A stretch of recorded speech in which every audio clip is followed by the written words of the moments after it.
राधे राधे दोस्तों। तो अगर आप भी उज्जैन आने का प्लान कर रहे हैं तो मैं आपको बताऊंगा कि आप उज्जैन में कहाँ घूम सकते हैं, वीआईपी दर्शन कैसे कर सकते हैं, कहाँ रुक सकते हैं। तो सारी डिटेल मैं आपको बताऊंगा इस वीडियो में, तो लास्ट तक वीडियो में बने रहिए। जय श्री महाकाल। तो सबसे पहले आप उज्जैन आ जाइए। तो उज्जैन आने के लिए आप किसी भी शहर से बस या ट्रेन आराम से इजीली मिल जाती है। तो सबसे पहले आप उज्जैन आ जाइए और उसके बाद आप होटल ले लीजिए। होटल आप मंदिर के पास ही लीजिएगा ताकि आप वॉकिंग डिस्टेंस पे बाकी पूरा एरिया घूम सकते हैं।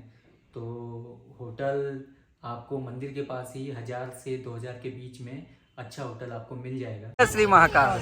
तो ये भैया है, तो प्रसाद कैसे दे रहे भैया? 100 रुपये का बोल सकते 100 रुपये का है। तो 4 नंबर गेट है ना ये?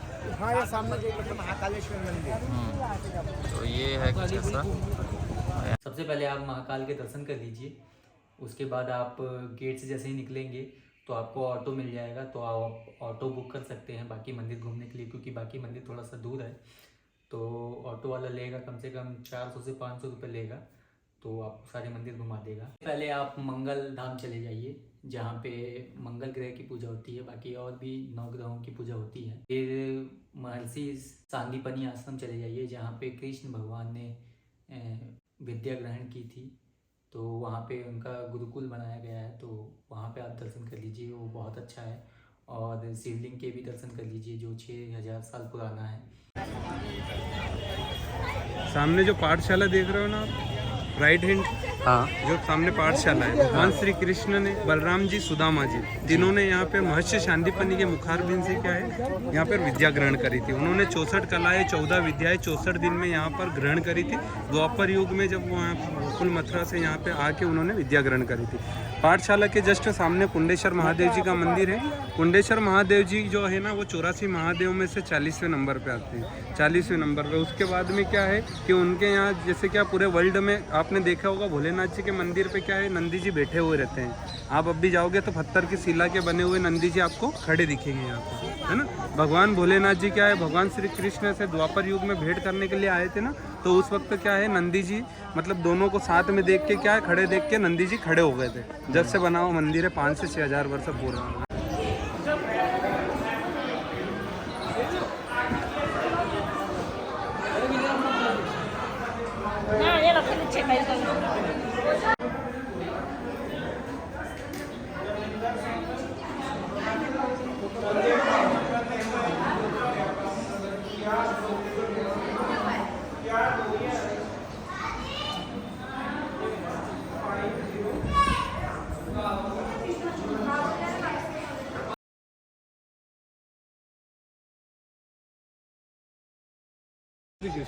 ये भगवान श्री कृष्ण गोमती नदी का आह्वान किया था द्वापर युग में। महर्षि सांदीपनी क्या है, गोमती नदी पे स्नान करने जाते थे द्वापर युग में, है ना। उस बीच क्या है, शिष्यों को विद्या सीखने में बांधा और विलंब ना हो, उन्होंने गुरु माता से, भगवान श्री कृष्ण ने पूछा गुरु माता से कि गुरुदेव कहाँ गए, तो माता जी ने बताया कि गुरुदेव क्या है कि गोमती नदी पे स्नान करने गए, है ना। तो उस बीच क्या है कि भगवान श्री कृष्ण ने देखा अंजलि में गोमती नदी का आह्वान करके क्या है, गोमती कुंड का निर्माण किया था। जब से वो कुंड, ये कुंड का निर्माण हुआ, जब से ये कुंड है ना, द्वापर युग से बना हुआ है। इसको गोमती कुंड कहते हैं। महर्षि सांदीपनी जो थे ना गुरुदेव, वो इसमें स्नान करते थे। और फिर आप काल भैरव मंदिर चले जाइए। और मैं एक और बात आपको बता दूं कि काल भैरव मंदिर में महाकाल से भी ज़्यादा भीड़ होती है, तो इस बात का आप ध्यान रखें। और अगर आपको भीड़ कम चाहिए तो मंदिर 9:30 बजे बंद होता है। तो मंदिर के बंद होने से 1 घंटा पहले आप जाएंगे तो आपको थोड़ा खाली मिलेगा। या फिर मॉर्निंग में 8 बजे मंदिर खुलता है, तो आप 8 बजे जा सकते हैं, तो उस समय आपको कम भीड़ मिलेगी।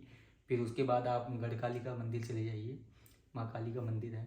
और उसके बाद आप चिंताहरण गणेश जी हैं, बगल में ही हैं, तो वहाँ पे भीड़ नहीं होती है, तो वहाँ पे आप आराम से दर्शन कर सकते हैं। फिर आप उसके बाद आप जा सकते हैं रामघाट की आरती देखने। सिप्ता नदी में आरती होती है 6 बजे, तो आप वो देख सकते हैं। फिर उसके बाद 7 बजे आप हरसिद्धि माता मंदिर में आरती होती है, वो देख सकते हैं। और लाइटिंग की वजह से इतना खूबसूरत लगता है मंदिर, वो हरसिद्धि माता मंदिर आप जाएंगे तो आपको खुद एहसास होगा कि वहाँ की आरती ही अनोखी है, तो अच्छा लगेगा आपको। और फिर आप उसके बाद 8 बजे आप कॉरिडोर घूम सकते हैं, जो कि लाइटिंग की वजह से बहुत खूबसूरत लगता है।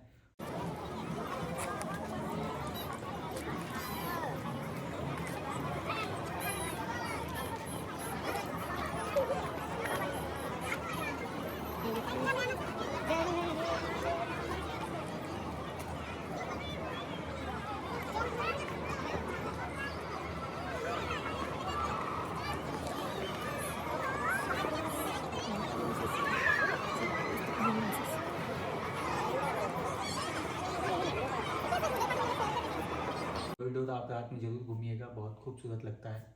और बड़ा गणेश जी मंदिर भी है बगल में ही, तो वहाँ पे भी आप दर्शन कर सकते हैं। अब मैं आपको बता देता हूँ कि आप वीआईपी दर्शन कैसे कर सकते हैं। तो वहाँ पे आप किसी भी गेट पे आप चले जाएंगे, जो भी 1 नंबर 2 नंबर जो भी गेट हैं, तो उस पर आप काउंटर बने हुए हैं वहाँ पे वीआईपी दर्शन के, तो आप वहाँ पे संपर्क कर सकते हैं या किसी पंडित जी से संपर्क कर सकते हैं।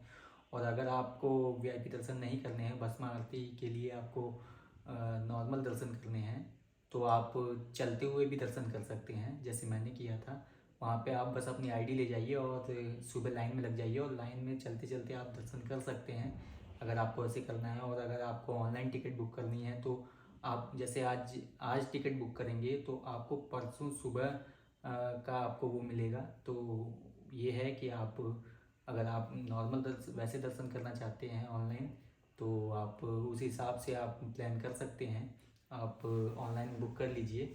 और बाकी आप वैसे वहाँ पे जाके दर्शन करना चाहते हैं तो फिर 5,000 6,000 जो भी उनका प्राइस रहता है, उस हिसाब से आप जाके वहाँ पे पंडित से संपर्क कर सकते हैं। पंडित जी होते हैं, या फिर आप अपने होटल वालों से संपर्क कर सकते हैं, तो वैसे आप कर सकते हैं। महाकाल के दर्शन करने हैं तो मैं कह रहा हूँ कि आप दोपहर से 1 बजे से लेकर 4 बजे के बीच में आप दर्शन करिए, तो आपको बहुत अच्छे से दर्शन होंगे। जब आप ऑटो बुक करेंगे और मंदिर के सारे दर्शन करेंगे तो उसी समय रास्ते में ही श्री राधा माधव रेस्टोरेंट पड़ता है, तो वहाँ पे आप खाना खाइए। बहुत अच्छा था, टेस्टी खाना था वहाँ का। 190 रुपये की थाली है, अनलिमिटेड है, तो वहाँ का खाना मुझे अच्छा लगा, तो आप ट्राई कर सकते हैं। वो लगभग मंदिर से 1-1.5 किलोमीटर की दूरी पे है, तो आप वहाँ जा सकते हैं, आप खा सकते हैं। डे 2 में आप ओमकारेश्वर जाएंगे, तो यहाँ पे होता है आपके साथ स्कैम। तो मैं आपको बता देता हूँ कि अगर वो सबसे पहले आप ओमकारेश्वर जाने के लिए आपको गाड़ी बुक करनी होगी, तो आप अपने होटल वालों से बुक करा सकते हैं, या फिर मंदिर के पास बहुत सारे काउंटर लगे होते हैं टैक्सी बुक करने के लिए। तो बस का किराया है, एसी वाली का है 400 से 500 रुपये, और नॉन एसी का है वही 300 से 400 रुपये के लगभग पड़ता है। 3 घंटे आना 3 घंटे जाना, मतलब 150 किलोमीटर है उज्जैन से ओमकारेश्वर। तो आपको 3 घंटे जाना और 3 घंटे आना और 3 घंटे दर्शन के लिए मिलते हैं। तो आपके दर्शन नहीं हो पाएंगे, क्योंकि 3 घंटे में दर्शन पॉसिबल ही नहीं है। वहाँ पे बहुत भीड़ होती है ओमकारेश्वर में, और आप वीआईपी दर्शन भी करेंगे तो भी वो आपको 4 घंटे तो कम से कम लगेंगे ही। तो 3 घंटे में आपको दर्शन नहीं होंगे, और गाड़ी वाला फिर आपको ड्राइवर इतना परेशान कर देगा, अगर 10 मिनट भी आप लेट हो जाते हैं ना, तो वो बहुत आपका मूड ख़राब कर देगा।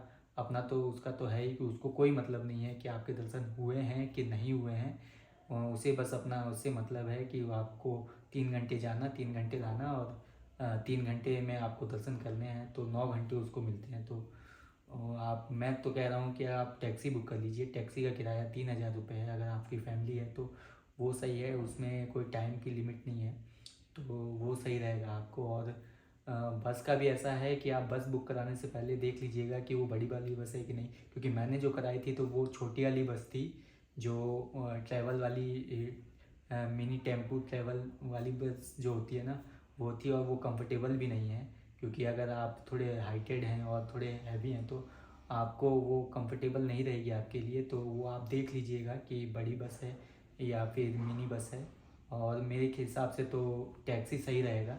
तो आप टैक्सी बुक कर लीजिए, क्योंकि आपको पूरा दिन लगेगा, और सुबह जल्दी निकल जाइएगा, मतलब 7 बजे आप निकल जाइएगा जी उज्जैन से। अगर आप नहीं निकलेंगे तो आपको नाइट हो जाएगा और थोड़ा लेट हो जाएगा दर्शन में। जितना जल्दी आप पहुंच सकते हैं ओमकारेश्वर आप पहुंच जाइए, तो वही सही रहेगा। तो आप उस हिसाब से आप प्लान कर सकते हैं। अगर आपको वीआईपी दर्शन करने हैं तो आप 300 रुपये की टिकट कटेगी, वहाँ नीचे काउंटर बना हुआ है, तो वहाँ आप टिकट बनवा सकते हैं। और बाकी फिर पंडित जी से आप जल अभिषेक करवाना चाहते हैं, मतलब अपने करना चाहते हैं, तो पंडित जी को जो दक्षिणा लगती है 100-200 रुपये 500 रुपये, जो भी आप अपनी श्रद्धा के हिसाब से दे सकते हैं, तो वो कर सकते हैं। और ममलेश्वर में भी आप 200 रुपये है, मतलब वीआईपी दर्शन के लिए, तो उस हिसाब से आप कर सकते हैं। बाकी क्योंकि नॉर्मल दर्शन में आप करने जाएंगे तो आपको बहुत समय लगेगा, तो आपको क्योंकि टाइम का ही खेल है, क्योंकि 1 दिन मिलता है आपको। अगर आप स्टे नहीं कर रहे हैं ओमकारेश्वर में तो आपको वीआईपी दर्शन सही रहेगा आपके लिए। बाकी आप नॉर्मल दर्शन भी कर सकते हैं। बाकी आपका कोई सवाल है तो आप कमेंट में पूछ सकते हैं, मैं उसका जवाब दे दूंगा। राधे राधे, जय श्री महाकाल। जय श्री महाकाल जय श्री महाकाल महादेव